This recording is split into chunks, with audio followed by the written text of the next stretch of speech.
Nobody in the United States can stop the mine workers of America under the bannership and leadership of W.A. Boyle from going forward for better and greater objectives. I now retreat and present to you the greatest labor leader in the United States of America, President W.A. Boyle.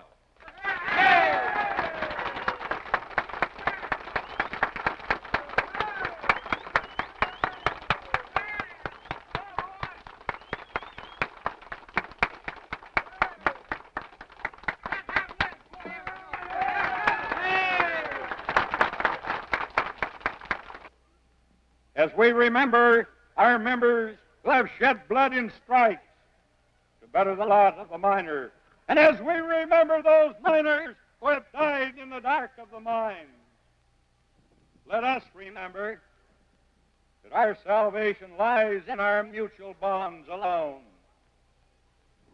We are here today to enjoy ourselves, and I, too, want to join in the fun.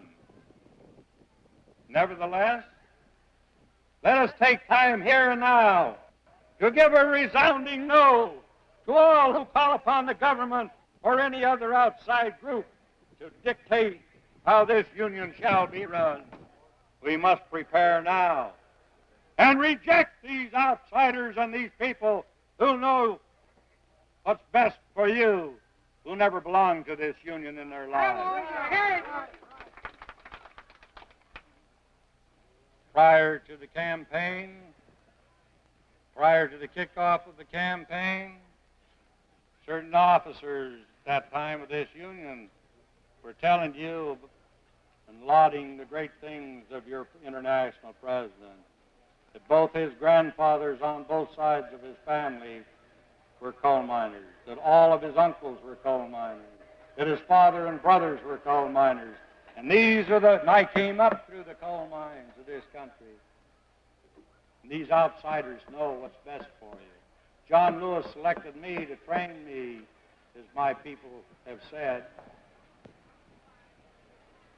to take over the responsibilities when he could no longer perform. Amen to that. Until then, he's up in Washington. He's a lawyer up there. Now he knows what's best for you. He wants democracy, he says, in your union. Well, you had democracy down here one time. You didn't have any union very long. That's the kind of democracy he wants. That's right. I hear it. They can have their democracy. What difference does it make to the international president if you have your democracy? They don't want that type of democracy. What these coal miners in this country wants first, last, and always is to be protected by a union as strong as the United Mine Workers of America. That's what they want.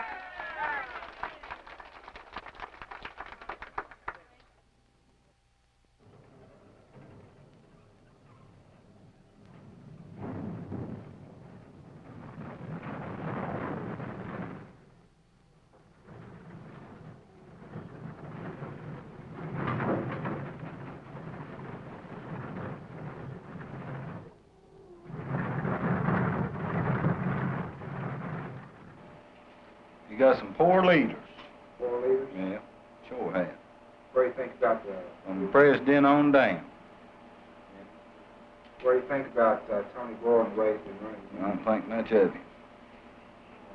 What do you think's wrong? What do you think's wrong? What do you think? I just think he can help the miners in a whole lot more ways than what he's doing. What ways do you think he could help? A whole lot. Have a better retirement plan, better compensation laws, and everything else. I've been mashed up here, tore up. Yeah, they don't care a bit more about a man when he gets hurt than nothing. I've had my neck broke, back messed up, and everything else. And they ain't got no compensation laws to pay a man nothing to get mashed up and nothing else. I was for Joseph Blosky, and I was in election. I was election officer. They wanted to throw me out. They said because they dropped me out of the union, they didn't want me to serve. But I went to hear both sides on account of I wanted to try to get my disabled coal miners' pension. I'd spent from 33 to 56. A welfare card took, and I got put on disabled Social Security. We had nothing more to live on or no hospitalization. I still don't have any. Why I was for and desired that Joseph Blosky would get it, I felt that he would give us, that us disabled coal miners would get our welfare card back if he got in. And I didn't think we'd ever get it if the other fellow stayed in. Because when you go into court, you know, you don't only have to have the facts, you have to tell the truth now and then. It'll trip you up.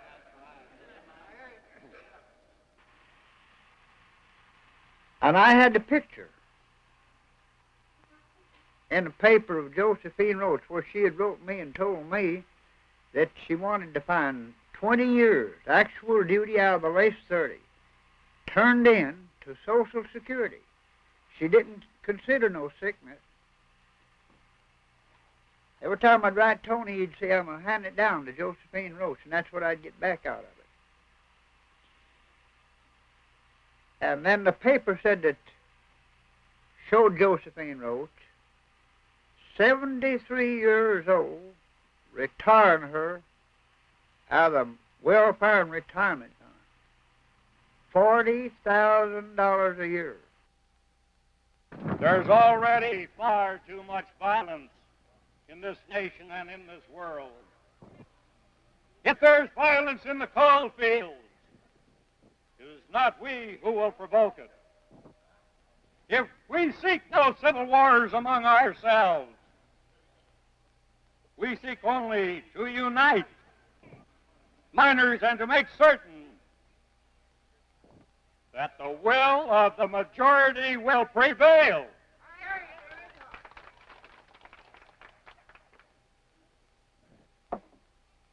We have been maligned and libeled and subjected to ugly name-calling and outright lies.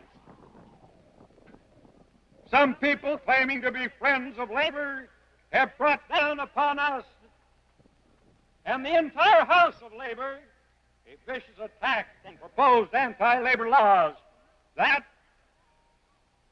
if enacted, would set this nation back 100 years. We of the United Mine Workers of America need no such friends, and we reject them. We have met their challenge in a free and open election, and we won. We won. Again, thanks to the General Counsel of this great union, and he wouldn't be General Counsel if he didn't have the ability, because I have that authority that they don't like for me to have to remove these people when they don't operate properly. I hear you. I hear you. I hear you. I made no mistake in him, did I?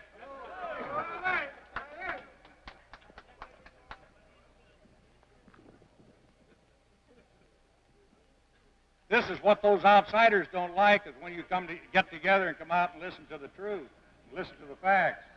They want to put in the newspaper, on the TV, where I can't get, or on the radio, where I can't get. We don't have that kind of Rockefeller money. I hear you,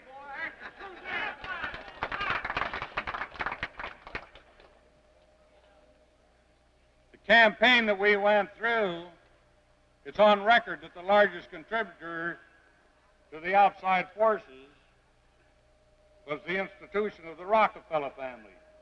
I don't have that much money. You haven't paid me that much yet. Stick around long enough, you'll pay me.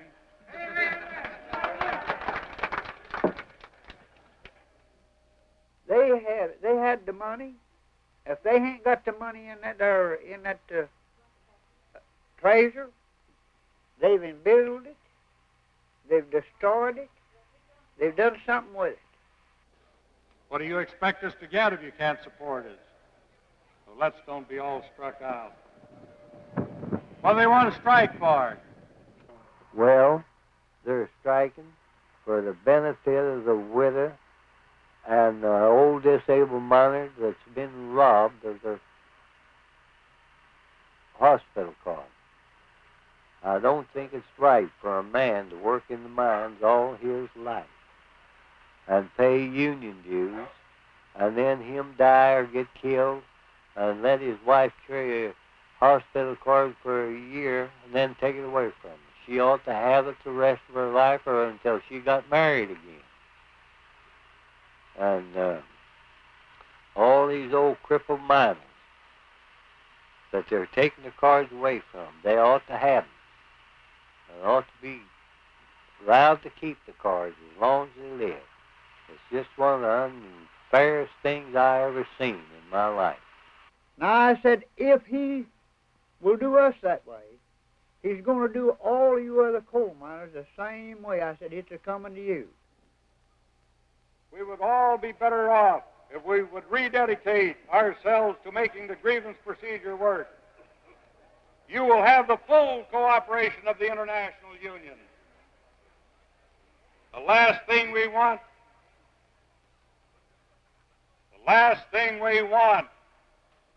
is to be all struck out when our next contract comes around. Further, I want to say, as I said before, if the rank and file membership don't take over their local unions and elect officers got some guts, if they don't get a good mine committee and a good president of the local union, they might as well throw up their hands and quit. Well, they've got nothing now, not like it was when we organized. But again, I want to say to you young miners, if you ever expect to have anything out of the United Mine Workers, you've got to fight for it.